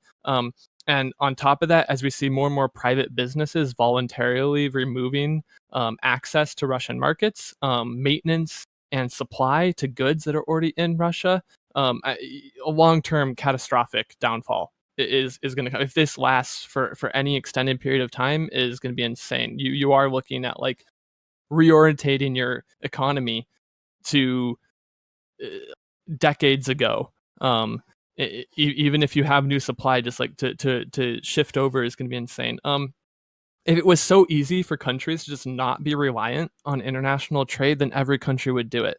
Like, that's not an easy thing to do. You would, even if you could in the first place, which most countries don't have the infrastructure and technology to do everything domestically, is going to make it cost way more. You're voluntarily accepting that your country is going to just be like multiple percentage points more expensive than every other country around it. Like, so like there aren't good solutions to not being involved in international trade.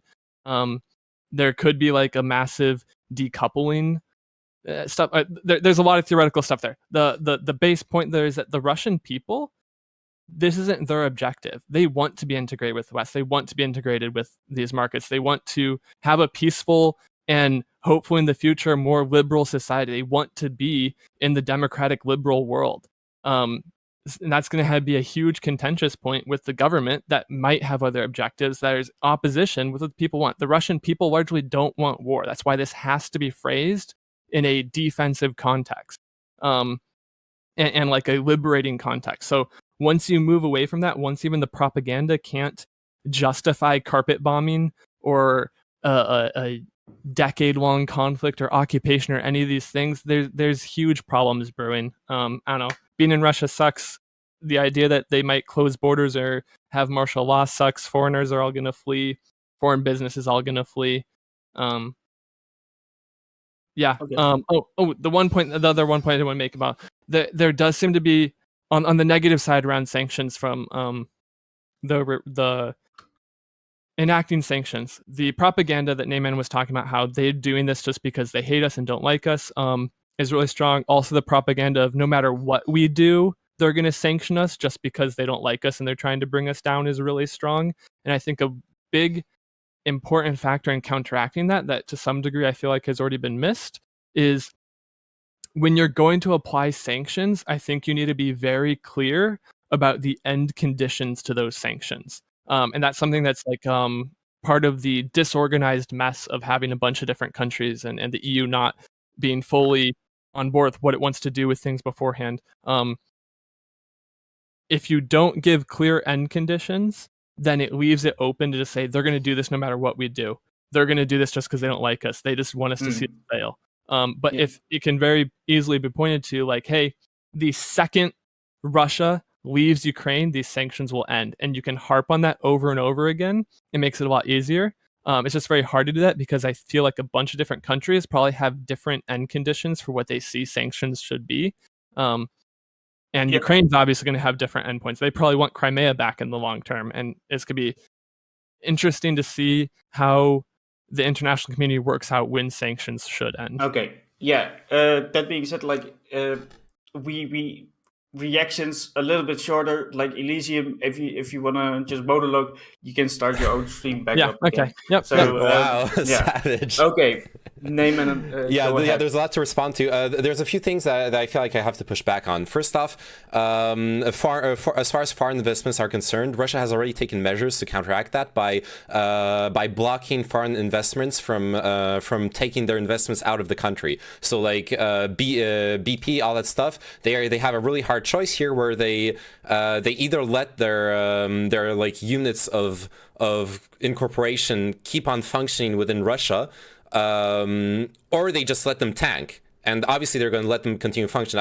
Since they can't pull their investment out of the country, it would just be a loss to them. Unless the government steps in and is like, you're like betraying the US by continuing to do business, by letting your subsidiary do business in Russia, they're going to have to, they're obviously going to keep on trying to function within the Russian market. At least those businesses that can. Obviously, there are businesses who will not have that choice, and you're right that they'll be fucked. However, a lot of what you've been saying also is on this premise that they're completely cut off from international trade. Which, first off, they've been setting up the MIR system, which they expressly started setting up in response to Iran being cut off from SWIFT. So the long-term plan was to have a contingency in case they got cut off from SWIFT. It's not as far as I understand, it's not yet operational on an international level, but it's I think it's a pretty safe to speculate that China and Russia will set up lines of communication through the Mir system for their banking systems. And finally, yes, Russia will be cut off from many important aspects of the world economy. However, as long as they have China, they still have contact with the single most important manufacturer in the world. So it's, of course, it will hurt the Russian economy, but I feel like you're painting a much bleaker picture than what seems to be the reality. Okay. Elysium, you can respond. Yeah, there's elements to that for sure. But the idea that you can switch over all the infrastructure in Western Russia to be supplied by China is going to be very difficult. Yeah, I'm not saying it's not going to have a cost, but they have a way out. It's not difficult. Sorry, go ahead. No, I think difficult for sure, but it definitely provides them an out in a way that all of a sudden the sanctions that we've levied upon them could be not muted. That's the wrong word, but just like lessened in the amount they hurt. And we think they're going to hurt the Russian economy and the Russian people. Okay. Yeah, so that's actually a problem with sanctions, is that if you don't do them by like a global scale, like what we did to South Africa, they don't have any other options. And it's true what Elysium said, is that it's going to be really hard to transition for it to be the same, but it's not like if you're in the Russians, you're just like, okay, well, we're just screwed. Like, you're just not going to get anything. And that's actually unsustainable. But what is sustainable is actually just switching everything else. And what this has done, consequently, to the fault of, not to the fault, but to the consequence of the West. Wait, to the consequence? What's bad for the West is that we're pushing Russia and China closer. And I think it's undeniable that in the future, it's China and their global world order that is going to be challenging the West. And I would have rather had Russia on our side than on the Chinese side if I had to choose, just thinking about it strategically, realpolitik, from a power standpoint.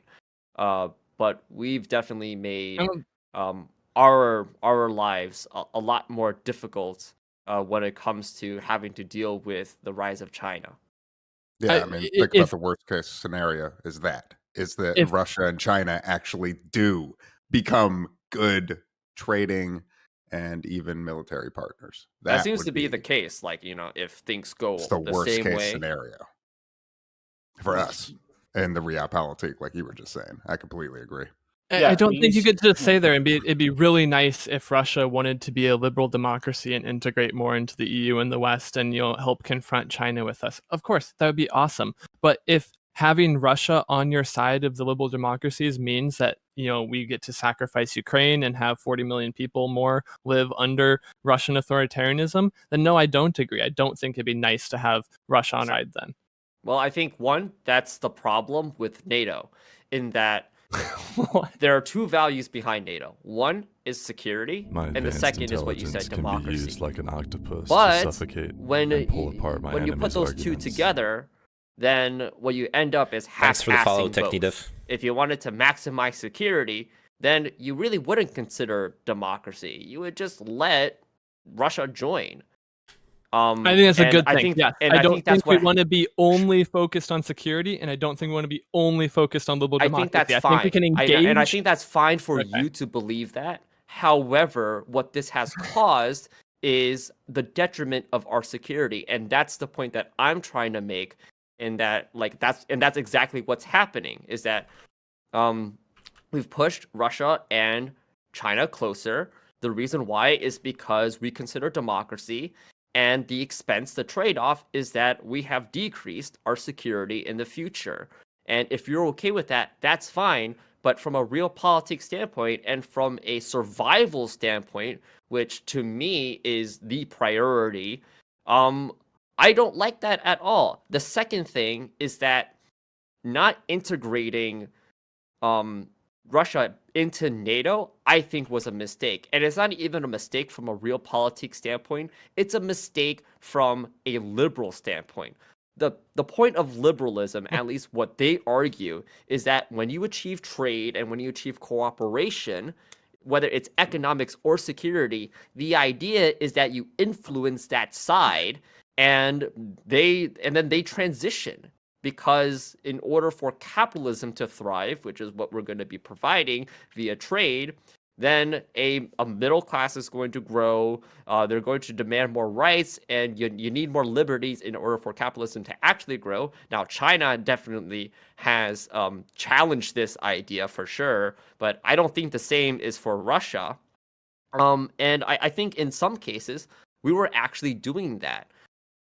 People on this people on this panel, people on this podcast before was already saying that the Russian media, the propaganda, it's really going to be brainwashing them. But what we're also seeing is that, as what you, Elysium, was saying, is that there are people in Russia that want to align more with liberal values. I could masturbate, want to and I align could be more in with pain the West. and, How do you like, think that breathing, happened like, in the first spitting place? my lungs well, out? it's because of trade in the first place. If Thanks for the follow, if we kind of Spaceboy. just coasted on the status quo, we had better cooperation and better relations with Russia, then one, they could have been on our side strategically, but two, we would have actually had like soft power over them to change over time. Chao, It's your not going to be framing is immediate. insane. Okay, hang on. First, I don't want to live in a police state if it has optimal security. We have values, and sometimes that conflicts with having perfect security. That's like a whole different conversation we could get into, but I think most people would agree with that.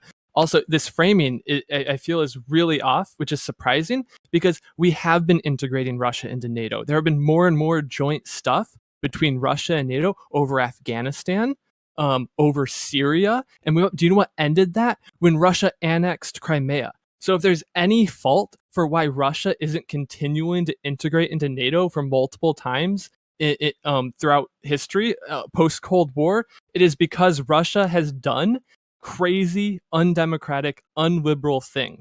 It is not the fault of NATO. Like, I also think, I would just say, like, I also think, like, if you look at Russia and what Merkel's, like, whole strategy was as well, to when it comes to China, was just to trade and not necessarily question those things.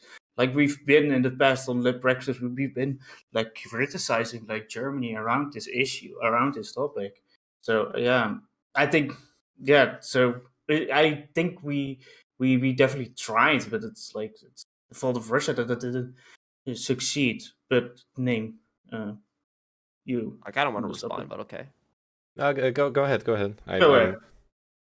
Yeah, so I definitely understand what Elysium, and if I'm understanding Chinchilla, which is a lot more closer siding with Elysium on their points, is that there are short-term goals and there are long-term goals. I think it's actually would have been okay if we're considering in the long term to have fuck me, let go of Crimea and kind of like hinge or hope or like be more proactive in changing Russia.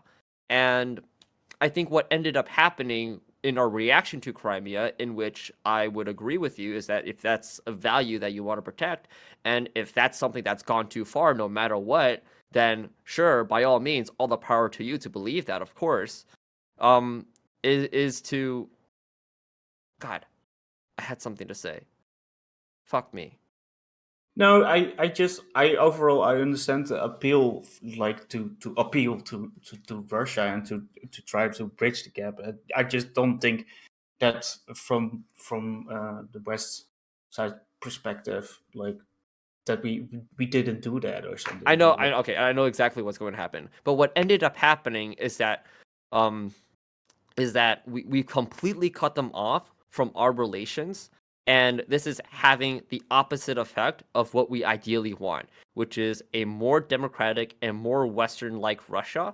We have pushed them closer to China. So, like, it's really strange how the West has this belief of we're going to punish you and we expect you to change in order for us to alleviate the punishment. But then what Russia does is, no, fuck you, you punished us. And see, okay, that's the problem with international politics. is that What's your alternative, Chow, though? my alternative to what? When Russia annexes Crimea, what happens? What's the alternative? When Russia invades Ukraine, Like the what do you issue, want to have happen? the issue I think there. the reason why we got to that point in the first place is because, one, in the years preceding that, there was already a growing conflict between the West and Russia. It's like you say that it started in 2014, in which our relations started to deteriorate. If I'm No, with gonna, NATO's if I'm joint gonna, if I'm relations going to, with if Russia, I'm yeah. going, if I'm going to, whatchamacallit, if I'm going to give Putin like some trust in his speech, in one of his speeches, he did mention that he had a conversation with, I don't know if I think it was with Clinton, and he mentioned the idea of like, yeah, let's what's your idea of Russia joining NATO? And according to Putin, the response was not good. And so then this kind of gave the idea that, like, yes, they're going to work on joint stuff because they kind of have to, but I think the at least the narrative after the Cold War, and this has been the path that the United States has been on, is to contain Russia. And sure, we could work on joint stuff in Syria and like Afghanistan or other places, Iran, because I mean, like, that's not Europe. But when it comes to American policy in Europe, which is what we want to protect, that's where our interests are. Then I think it makes sense that, like, according to all of our actions before, we're going to contain Russia. I think that one thing you got to consider, that when we talk about like U.S. politics within Europe, we're talking like basically like run NATO, and a lot of these NATO, like, again, those member states sometimes have like a Russian population like living in the east, in the Baltics, that kind of shit, you know. So those countries will also have like things that they want to like say about this. They will be more likely to be more aggressive, right? So, but yeah, I wanna do like name, go ahead, and then Yeah, we're gonna move on. I thought of what I wanted to say about this exchange you guys had, Chao and Elysium. Like, in many ways, this exchange is the fundamental debate of whether foreign policy should be like a more realist approach or a more liberal approach. It's an ideological debate. It's rough because I think, at least for most of us growing up in the West, we do genuinely believe that the liberal ideology leads to better outcomes for people. Based.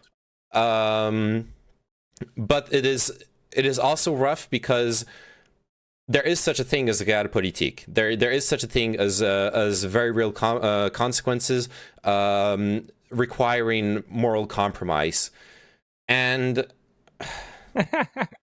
well, it's true. The thing that you it always is true. complain about in anything in capitalism, how like, yeah, that it's not perfectly consistent because there's realpolitik, but now you'll defend it too. Okay, yeah, I agree. No, Okay, I wanna. okay, that's not what I was No, saying. it's not. Anyway, You were making a point. I was just making. I'm sorry. Yeah, keep going. I'm very interested in what you're Okay, trying name- to get to. name- YouTuber memeing? No so, fucking way. like the very at the very minimum, something that I've seen that that Chao and I really strongly agree on is that we have to, at the very least, acknowledge and understand that the Russian government's approach and ideology is 100% realism.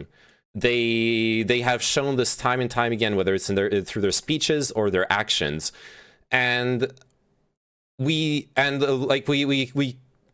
is true that the relations only were getting better when we were actually cooperating on common interests. Now the problem with that is that means an abandonment of the liberal agenda. That would mean, for example, for Ukraine, it would mean abandoning potentially even going so far as to abandoning the idea of a liberal democratic Ukraine, which I don't think anyone in the West is willing to compromise on, for good reason as well. It's not a simple problem. That being said, one thing that I do take issue with, if we go down that line, is that even though I do believe that the Russian invasion of Crimea was illegal, that is something that, considering the will of the Crimean people, who are actually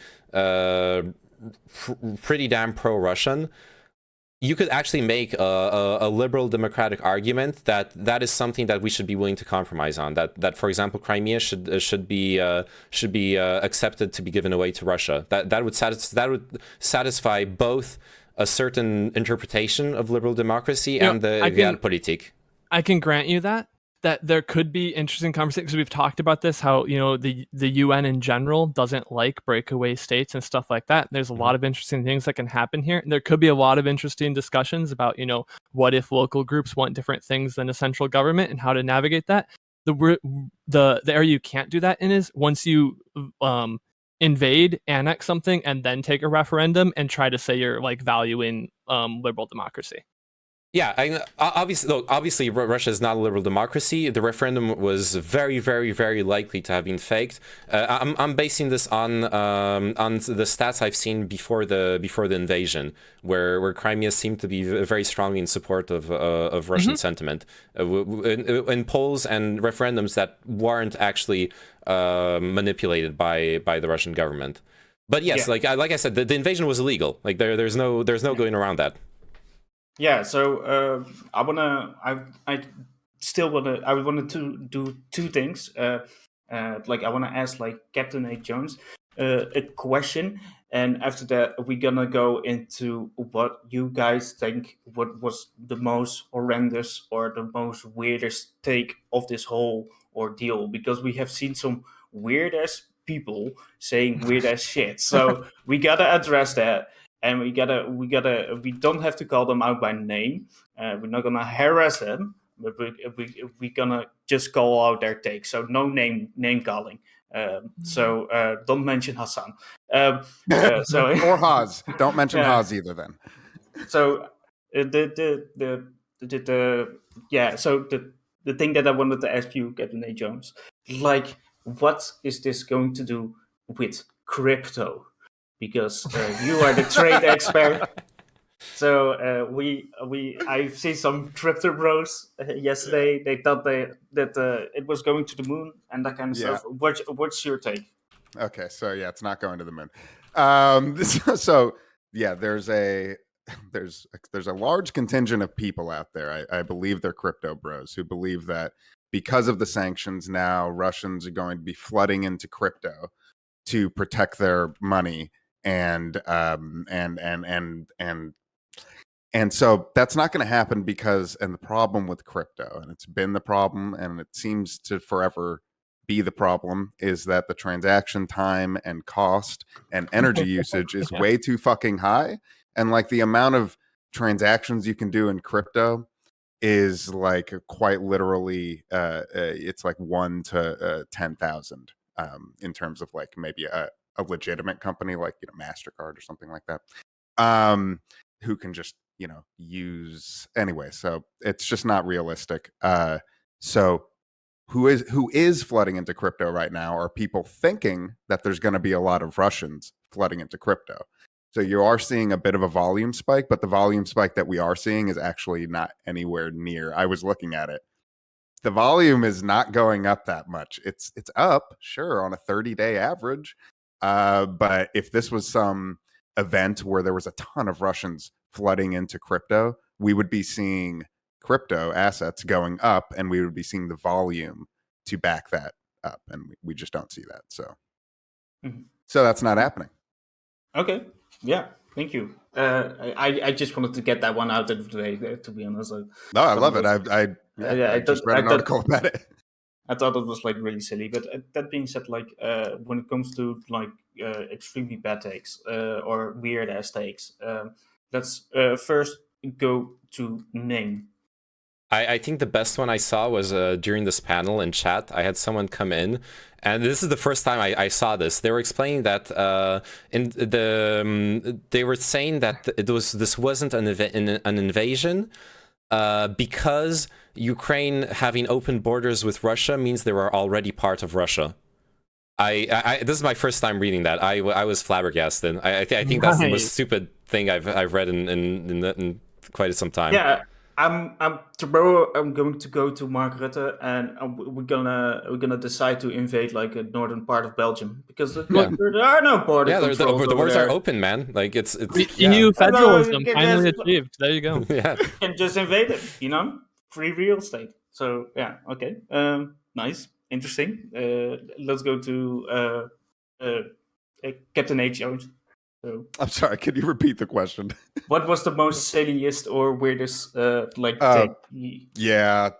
Jesus Christ. I mean, Or in baddest. the in the long line of bad takes. I mean, I'm just gonna have to put out there anybody on Twitter with a Russian flag in their name is just wow. You can just click on their profile and expect to see the most cringe things and Russian propaganda. You're just gonna hear Russian propaganda. That's it.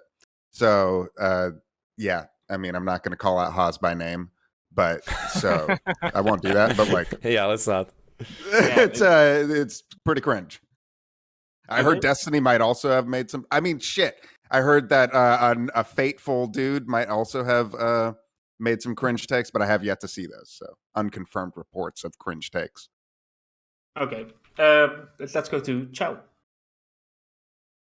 There's so many out there. I don't know which one to pick. There's probably have to mention this, obviously. I don't know why nobody mentioned this, okay? Anybody who is advocating for NATO intervention, whether that be NATO intervention into Ukraine, NATO intervention into Russia, any sort of take that involves nukes or glassing Moscow, for example, I think that is what are you talking cringe, about? okay? I'm just kidding. Just kidding. What am I talking about? I'm No, talking no. about people who are saying that. Okay, there's fair something enough. called mutually assured destruction. I can't believe people are out there thinking about risking mutually assured destruction in order to fight for what they believe are their values. Like, I get it. If you want to die for your values, go right ahead. But please do not take the entire fucking world with you. You know how people will say that, oh, Ukrainians didn't ask for an invasion. They didn't ask for their war. They didn't ask for sovereignty against them. Well, guess what? If there's nuclear war because of your shitty decision to want to glass Moscow, the entire world didn't want a nuclear holocaust. Have you ever considered that? What a fucking dumb shit idiot. And also Fallout 4 or 5 rather. I want to add to that Fallout in IRL. general. Because like right now we're talking about random people on Twitch or some streamers who will not be named. But there's something that I really triggers me when I've been following, for example, like French politicians at the parliament, what they had to say 2 days ago during a debate on Ukraine, and it's just. There is this specific brand of virtue signaling. Like, I'm pro-Ukraine, and I do think it's important that politicians show support for Ukraine, and it can get into more like warmongery language. To a certain extent, I don't mind that, but it goes past that. When you have politicians calling for like violence and celebrating death. First off, I think it sends the wrong message when it comes to any sort of long-term peace project, but also it's just pure virtue signaling for the voter base at home. I think it does a disservice to foreign policy to have representatives of a country talk like that.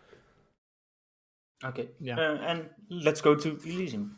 All right, cringiest thing was the DSA's message that America should like get out of NATO and stop imperialism and shit. They're dumb. I do find this super curious, though. I think one of the things that's preoccupied my mind the most since this conflict is, as we're talking about, like, when is nuclear conflict justified, or the risk of nuclear conflict justified? And I have a really hard time, like, bringing this up kind of sucks because I don't have a good position on it. As we've like emphasized with Chao and Amen, and like mutually assured destruction is insane, nuclear confrontation is insane. But I also don't know where that line is of like, what are we willing to accept in the world before we ideologically are willing to risk it? And I really don't know where the answer is. Like, if an unironic genocide actually occurs in Ukraine, is that enough for the world to risk a nuclear confrontation with Russia? I don't know. How do you guys feel about that? Name, you've No. been researching the topic of like when nukes can be justified to use or something along those lines from the So, Western. NATO is a clear red line, though. I do think what our leaders would do in the first phase is they would engage in conventional war, but it would definitely launch like nuclear readiness up to the maximum. So engaging in a conventional war is risking a nuclear war, right? Yes, 100% with NATO. Yes. Yeah. So you're saying you would agree then, or you Yeah. are saying if a genocide happened in Ukraine, you would support risking nuclear annihilation. No, that's No. not what I said. I was talking about NATO. No, yeah. Oh, He I see expanded what it to you're saying. NATO. Okay, But the original question was just Ukraine. Let's loop back then. If Russia does not invade a NATO country and just stays in Ukraine and kills and commits a genocide on the Ukrainian people, no, we're not going to get involved. And no, I don't think that we should get involved. Really? We need to then, because I don't think we should risk a nuclear fucking war. Like, that's the risk. We're not fighting China over what's going on in the Uyghur. Exactly. But we would fight China if they invaded Taiwan. That's the bracket point. Yeah, because this is the conflict that I've got. Well, even there, that ain't it. Ukraine's in front of that line of the sand. Unfortunately for them, they are not a part of NATO, and we do have to draw some fucking lines, and we can't just. So you think because. Sorry, there's a bit of an imprecision here. Taiwan and the US had a mutual defense pact until 1980. Then it was transformed into, I forgot the exact name, something like the Taiwan Defense Agreement Taiwan or whatever. Relations Act. Yeah, Taiwan Relations Act. It does not have a hard line military intervention defense pact like Article 5 in NATO. It is support. It is like what we're doing right now with Ukraine would count as the same kind of support that's guaranteed by the Taiwan Relations Act, as far as I can tell. Like sending weapons, support. We transitioned that to strategic ambiguity, but like part of that is the ambiguity that we would defend Taiwan as if it was a mutual defense pact, right? We have an expert on this topic, so Chao, go ahead. Wait, Ilisium, say that again? I was picking my mouth. But clip it. Nose into mouth. Okay, we've transitioned our static defense pact with Taiwan to strategic ambiguity with Taiwan, where if we will militarily intervene in a Chinese invasion of Taiwan is unknown, though it is implied that will happen in order to deter Chinese aggression. So if we are willing to risk it to protect Taiwan's democracy, what it is to make the Chinese second guess. Are we going to do it? Or are we not going to do it? That's what implying means. No, implying means that, at least like to me, it's like, okay, it's a implication, but the other side of the implication is, do you actually think we're gonna do it? Or like that's the point. Is it's not our decision, it's the Chinese to decide, because now they have to think, okay, well, they don't have any certainty. They have to flip a coin or whatnot. Like actually flipping a coin for them would probably be give them the best probability of what we will actually do, if anything. Like it's that confusing. And until I'm sorry, continue. I guess like I feel like if people are concerned about Taiwan because of what's going on between Russia and Ukraine, I think that's ill-informed. Yes. China is not like Russia. Our commitment to Taiwan is a lot different to our commitment to Ukraine. Reason being is that Taiwan is strategically important to us geopolitically. It's also important to us technologically. They have a lot of Western technology. They provide a lot of semiconductors that we need for our own technology as well. And we haven't seen any of the similar buildup and stuff. I agree. So like it's more. I don't think we need to get into. Okay. I don't think those things are justified. The reason Taiwan was brought up is because if there is the ambiguity of if we're willing to defend and risk a nuclear war over Taiwan, would there be any similar ambiguity if we're willing to defend against a genocide in Crimea, or not in Crimea? But honestly, Ukraine? I think what's going to happen is once we get our, I think there's a factory in Ohio that's being built right now. It's going to be like operational in a couple of years, and we're going to be self-sustaining on semiconductors. Then we don't really need Taiwan anymore. And for us I was just about to make that point. For us to have to intervene in Taiwan if China does decide to invade, and then we're thinking, okay, well, now the ball's our court. Do we want to risk? Do we want to risk nuclear war? Then I think we're going to err on the side of caution and say no, because no longer is Taiwan strategically important to us. We're not willing to die for it. So you would say similarly. The clearest line for us to draw is what Naaman said. Is we have collective defense, because the reason why we have collective defense in the first place is to protect countries that don't have nukes with nukes. And if all of a sudden that's being broken and we're not abiding by that, then that is going to set a really dangerous precedent. And we're going to fall back into a world that is more like offensive realism. And that is a world that I don't want to live in. Okay. I want to butt in. Sorry. With the whole like intervening with nuke stuff, it's also so it goes back into this like liberalism versus realism argument. Something I honestly believe in is that there is the sad reality in the world where when a nuclear powered country with mutually assured destruction capabilities does something horrific, we cannot act on it. We just can't. We can intervene if there is a genocide in Rwanda. We can intervene if there is a genocide in the Middle East, in like most of Europe, etc. But we cannot intervene if Russia or China do something horrific, unless there is already the deterrence pact, like NATO, like any other military pact already in place. Because then like Chao said, the lines are drawn. The adversary knows what to expect if they cross the lines. It's just a sad reality. You can no longer apply moralistic calculations when you're faced with the threat of nuclear annihilation. I just don't think that's realistic. Okay. Why is it not realistic? 100% agreed. Because the other option is annihilation. I've said that word several times. The other option is literally we live in Fallout, and there's there's a utilitarian calculus. Like we have to play a game of the trolley problem. Okay, do we pull the lever in order to, and the pulling lever is not to use nukes, not to intervene, in order to like sacrifice one person, or are we willing to just intervene and then let the entire world annihilate? Right. So then. The thing about realism and liberalism is that people often think that one doesn't consider morals and one doesn't consider, or actually, how about this, ethics? One doesn't have an ethical framework and the other does. That's just not true. In realism, we don't consider morals for the sake of morals. We consider morals when it comes to things like harm reduction or playing the trolley problem. That's the moralistic side of realism that a lot of people don't understand. When I'm trying to advocate for, say, like a Ukraine, I'm trying to achieve is to prevent an invasion. And if the cost of preventing invasion is a sacrifice of a little bit of sovereignty, then fucking awesome, because that's going to save lives. That's going to save infrastructure. That's going to achieve peace, even if it is just peace in our time. Sure. Yeah.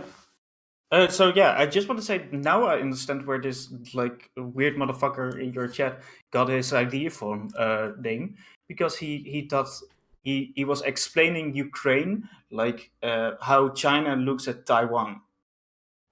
Oh, you think that was it? Yeah, that's where he's coming from. Yeah, you're right. Because he said at some point that that like Ukraine wasn't even a separate country. Yeah, you're right. Yeah. Holy shit. Soviet bloc, Giga Chad. Yep. It's just that being said, I can still invade Belgium, but I cannot go to France because they are nuclear power. So yes, exactly.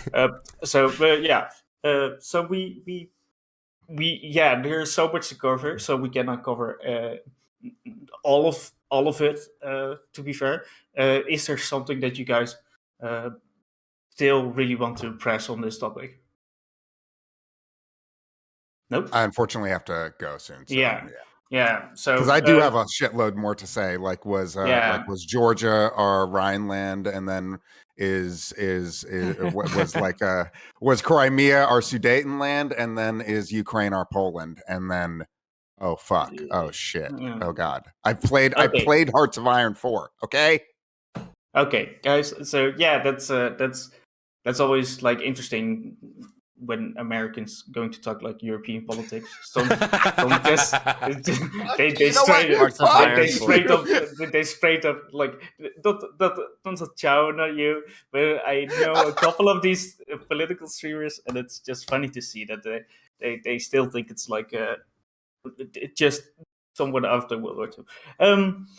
That being said, like Captain A. Jones, thank you for coming as a guest. I really appreciate it. So yeah, check him out. Also, Elysium, thank you for coming. JChaoLive, thank you for coming. And Neymanen, thank you for coming. All of these people stream except Elysium. So if you want to give them a follow, if you The want to give them, VTuber doesn't stream? What the fuck? Mine. I don't Yeah, know why we keep so- him around. So, yeah, I already said that, but he probably just boots up his stream for 1 minute and then he says like, "I'm a fucking Yeah, streamer now." there you again. go. Yeah, Easy. that's how he blackmails me to get on the podcast. So yeah, that being said, like thank you guys for coming. So yeah, make sure to leave all these people a follow because they are really lovely people and they have all interesting ideas and are smart people. So that being said, I'm gonna send you guys off. Probably I don't know who's gonna name. Are you going to keep on streaming? Yeah, a little bit. Yeah, I will send you guys to name. That being said, like Thank you. we do this every week. Unfortunately, next week that would be 1 week that we won't do it because I cannot make it. That being said, we will pick a new topic for the week after. Every week we have like an interesting topic. So if you enjoyed it, make sure to tune in every week, except next week. So yeah, which is kind of silly, you know. But yeah, it happens. So thank you guys for watching.